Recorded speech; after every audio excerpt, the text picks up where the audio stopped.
Just because AI can doesn't mean this should be a go to tool. The doctor answers clearly and thoughtfully. AI can help the doctors research the latest treatment. AI can help the chef come up with a new dish. We must draw a clear line and ask ourselves, am I really benefiting from AI? A recent study by KPMG has found that 76% of Indians are willing to trust AI in their routine work. This tells us something. People are beginning to accept this relatively new technology and fast. But it also raises an important question. What impact will this have on the future generations?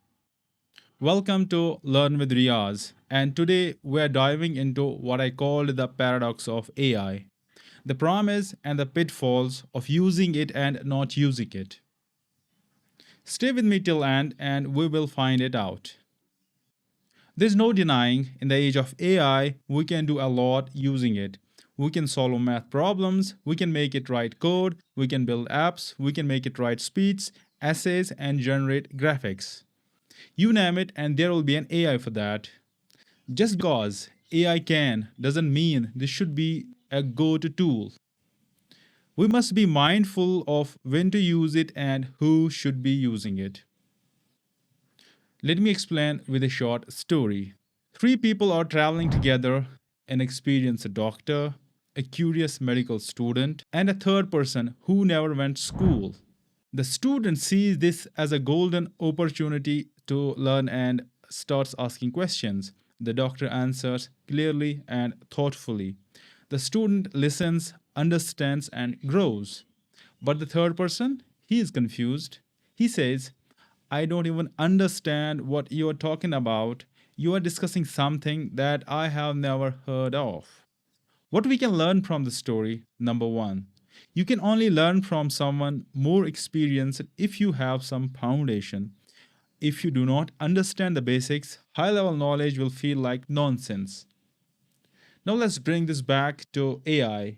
It's like saying a doctor can just prompt an AI to cook a gourmet meal. A chef can prompt AI to conduct a surgery. Sounds absurd? Rightly so. Yet, we're heading towards a world where that kind of thinking is being normalized. Let's be clear. AI can help the doctors research the latest treatment. AI can help the chef come up with a new dish. But AI is not a substitute for their years of learning, training, and real world thinking. Now, let's talk about our students, our future.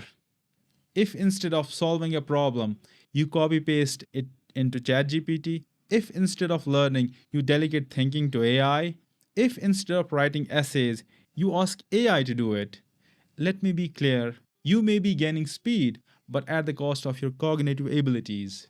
This is not only my opinion, but the research paper titled Your Brain on ChatGPT: Accumulation of Cognitive Debt. This research measured brain activity during essay writing tasks. Three groups were tested. One used ChatGPT, one used Google Search, one used no tools at all. The result?